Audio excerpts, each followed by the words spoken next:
अस्सलाम वालेकुम, मैं हूं फैसल तारिड़। आज 10 मई है और आज दिन है मंगल का। खान साहब ने जेएलएम जलसे में खिताब किया है जिसका अगली वीडियो के अंदर जिक्र किया जाएगा। लेकिन आज के दिन की इतनी बड़ी खबरें हैं जो आपके सामने रखना इंतहाई ज़रूरी है। सबसे पहले तो जेएलएम के जलसे में फवाद चौधरी साहब की जानिब से यह मुतालबा किया गया है कि इस मुल्क के चौकीदार आइन की हिफाजत करते हुए, क्योंकि वो आइन के ताबे हैं, इलेक्शन करवाएं। अगर चौकीदार इलेक्शन नहीं करवाएंगे और वो चोरों के साथ मिल जाएंगे तो फिर इस मुल्क का दिवालिया निकल जाएगा। अच्छा जी, इसके अलावा इलेक्शन की बात तो चल रही है और बहुत जल्द इलेक्शन होने भी जा रहे हैं, क्योंकि इंपोर्टेड हुकूमत चलती हुई नज़र नहीं आ रही। यही वजह है कि नवाज शरीफ ने सारे कबीले को लंदन बुला लिया है और असम्बलियां बहुत जल्द तहलील हो जाएंगी और नए इलेक्शन होंगे। लेकिन नए इलेक्शन से पहले ओवरसीज़ पाकिस्तानियों के वोट पर बड़ा हमला किया गया है। आज कौमी असम्बली के अंदर मुनहरफ MNA नूर आलम खान PTI के लोटे की जानिब से एक करारदाद पेश की गई है। उस करारदाद के अंदर मुतालबा किया गया है, क्योंकि जो ओवरसीज़ पाकिस्तानी हैं जो इस मुल्क को पाल रहे हैं, उनके पास डुअल नेशनैलिटी होती है, यानी दोहरी शहरियत होती है, तो लिहाजा उनका वोट करना पाकिस्तान के मुफाद में बेहतर नहीं है। यह बदमाशा की जानिब से करारदाद मंजूर करवाई गई है।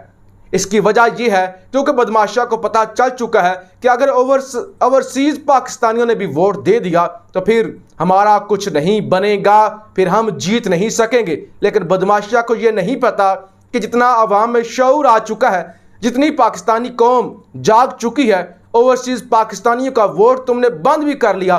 एक तो वो पाकिस्तान में आके वोट देंगे, दूसरा पूरे पाकिस्तान के अंदर अब तुम्हें कोई भी वोट नहीं मिलने लगा।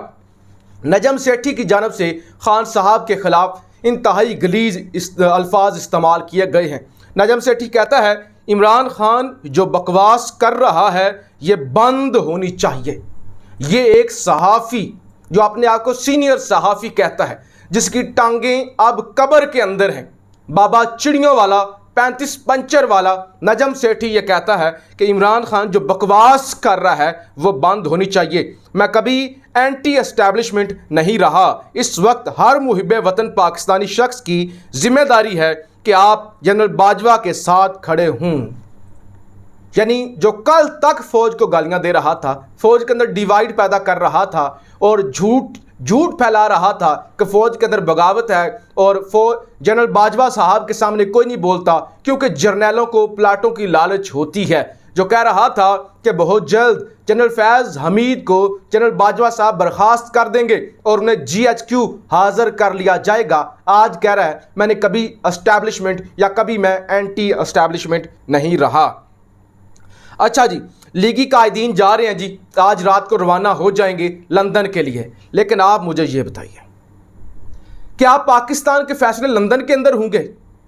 क्या इसको आज़ादी कहते हैं? क्या एक आज़ाद कौम के फैसले लंदन के अंदर होने चाहिए या पाकिस्तान के अंदर होने चाहिए? यही इमरान खान का कसूर है। उसने सदा लगाई कि पाकिस्तान के फैसले पाकिस्तान के अंदर होंगे, किसी लंदन या अमेरिका के अंदर नहीं होंगे। अब एक मफरूर इश्तिहारी की जानिब से प्राइम मिनिस्टर को भी और वज़ीरों को भी लंदन बुलाया गया है।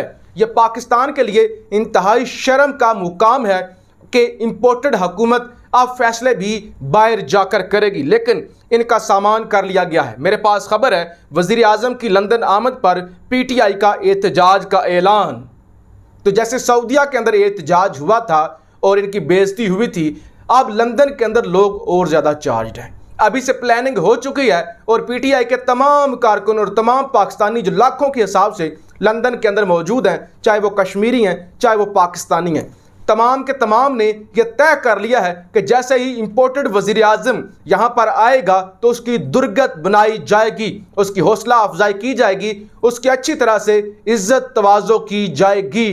तो अभी से ये ख़तरा पैदा हो गया है कि जैसे ही लंदन की सरज़मीन पर शहबाज शरीफ कदम रखेंगे तो उनके साथ अच्छी खासी वहाँ पे हो जाएगी। और अब शहबाज शरीफ प्रोग्राम बना रहे हैं किस तरह से छुप छुपा के लंदन पहुँचना है कि कानो कान किसी को खबर भी ना हो सके। ایک اور پاکستان کی خود مختاری پر جناب حملہ کیا گیا ہے۔ کشمیر جسے ہم اپنی شہرک کہتے ہیں، کشمیر جس کے لیے ہمارے مجاہدین، ہمارے فریڈم فائٹر قربانیاں دیتے ہوئے آئے ہیں، ہمارے جوان کشمیر کی خاطر ایل او سی پر شہادت دیتے ہیں۔ ایل او سی پر رہنے والے پاکستانی کس قدر بھارت کی جو گولیاں ہوتی ہیں، جو وہاں پہ حملے ہوتے ہیں، اس کا نشانہ بنتے ہیں۔ اور اس کے بعد مودی جیسا انتہا پسند حکمران جو کسی کو بھی برداشت نہیں کر سکتا، ایون پاکستان سے بھی جو آواز اٹھتی ہے اس پر بھارت پابندی لگا دیتا ہے۔ ڈیجیٹل میڈیا بھی مکمل طور پہ بھارت کے اندر بین ہو چکا ہے، یعنی کوئی پاکستانی یوٹیوبر بھارت کے اندر یا کشمیر کے اندر نہیں دیکھا جا سکتا۔ آرٹیکل 370 اور 35 سے ختم ہوئے تقریباً اب 2 سال سے زائد کا عرصہ گزر چکا ہے۔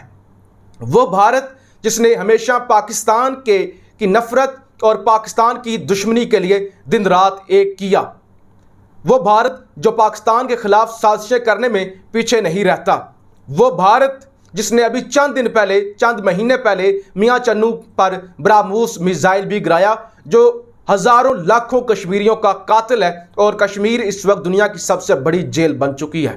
شہباز شریف نے بھارت کے ساتھ تجارت کرنے کے لیے اور یارانہ لگانے کے لیے ایک وزارت بھی پہلی دفعہ رونما کروائی ہے، یعنی پاکستانی ہائی کمشنر، پاکستانی سفارتخانہ، وہاں پہ ایک منسٹری ہوگی جو بھارت کے ساتھ ٹریڈ اور تجارت کو دیکھے گی۔ یعنی یہی اصل مقصد تھا عمران خان کو ہٹانے کا، کہ جیسے ہی عمران خان کو ہٹایا جائے، کیونکہ وہ مودی کے خلاف بولتا ہے، کیونکہ وہ کشمیریوں کے حقوق کی بات کرتا ہے، کیونکہ وہ دن رات کشمیر کا مقدمہ لڑتا ہے، اور وہ اپنے آپ کو کشمیر کا سفیر کہتا ہے، لہٰذا اب اسے ہٹایا جائے اور اس امپورٹڈ حکومت کو، اس بوٹ پالشے کو لایا جائے جو کشمیریوں کے جذبات کا خون کرے، جو کشمیریوں کا خون کرنے والا مودی ہے، اس کے ساتھ یارانہ لگائے۔ دیکھیں، ہر ملک یہ چاہتا ہے کہ اس کے پڑوسیوں کے ساتھ اچھے تعلقات ہوں، ہر ملک یہ چاہتا ہے کہ پڑوسیوں کے ساتھ اس کی اچھی تجارت ہو، بارڈر پر امن ہو، ہم پیار اور محبت سے رہیں۔